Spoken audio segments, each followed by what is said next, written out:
खबरों में आगे बढ़ते हैं। जयपुर से बड़ी खबर का रुख कर रहे हैं, जहां अवैध खनन से जुड़ी एक बड़ी जानकारी मिल रही है।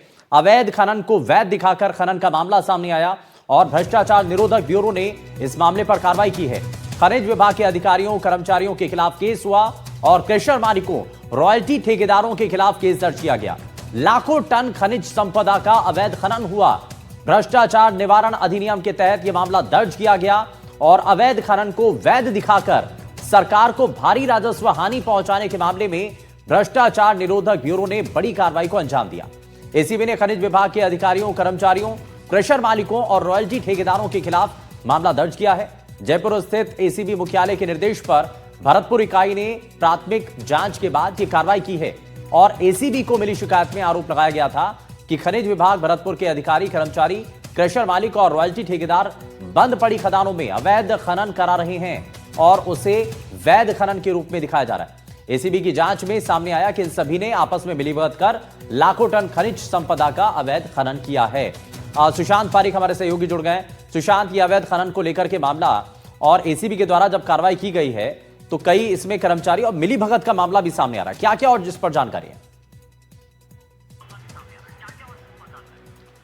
देखिए, इसमें विभाग के कर्मचारी भी हैं, माइनिंग डिपार्टमेंट के, वो जो ठेकेदार जिनको माइनिंग अलॉट हुई थी वो भी हैं, क्रेशर मालिक भी हैं, यानी पूरी एक चेन है शुभेंदु, जो एक तरीके से लंबे समय से फर्जीवाड़े के जरिए अवैध माइनिंग का काम कर रहे थे। बहुत सारे ऐसे पट्टे जिनकी मियाद खत्म होगी लेकिन अवैध खनन जारी था और सरकार को राजस्व का बड़ा चूना लगाया गया। और जिस तरीके से हम देख रहे हैं राजस्थान में अवैध माइनिंग के खिलाफ सरकार का एक बड़ा अभियान चल रहा है, उसी में इस तरह की शिकायतें आई कि भरतपुर में ये पूरा रैकेट चल रहा है और जो भरतपुर में कर्मचारी अधिकारी और माइनिंग डिपार्टमेंट के वो तमाम ठेकेदार वो एक चेन सिस्टम बनाकर करप्शन कर रहे थे। शिकायत दर्ज की गई है भरतपुर एसीबी की तरफ से और अब जांच शुरू होगी और पूछताछ में जो बात हम लगातार अलग अलग जो हमारी ग्राउंड रिपोर्ट में हम दिखा रहे थे, हमने कई जगह जाके रिपोर्ट भी की कि कैसे आपको एक निश्चित एरिया दिया जाता है माइनिंग करने के लिए, लेकिन एक समय के बाद अब आसपास के पहाड़ भी खोद डालते हैं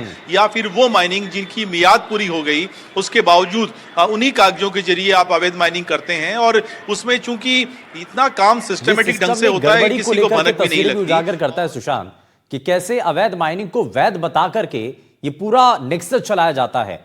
तो इसमें कड़ियां भी सामने आई हैं, कुछ बड़ी मछलियों के शामिल होने की जानकारी या उन तक पहुंचने की तैयारी। बिल्कुल, इसमें आप देखिए 12 लोगों के खिलाफ एफआईआर है शुभेंदु, ये छोटा मामला नहीं है और इसमें चाहे वो खनिज अभियंता हो भरतपुर में या फिर उसी डिपार्टमेंट से जुड़े हुए खनिज कार्य निर्देशक हों जिनकी बड़ी भूमिका है, नीचे की बात करें तो लीज मालिक हैं, क्रेशर मालिक हैं या फिर वो कंपनियां जिनको माइनिंग का जो है टेंडर मिला हुआ है, जिनको माइनिंग अलॉट हो चुकी है, ये सारे जो हैं लाखों टन खनिज संपदा का मिसयूज कर चुके हैं। तो आप ये समझिए कि कब से ये लोग कर रहे हैं और अभी शिकायत दर्ज हुई है। शिकायत के बाद जब पूछताछ होगी, पड़ताल होगी और जो कड़ियाँ जुड़ेंगी तो हो सकता है कि इनको शय देने वाले कुछ दूसरे नामों का भी खुलासा हो सकता है। ठीक है, बहुत बहुत शुक्रिया सुशांत इस पर जानकारी देने के लिए।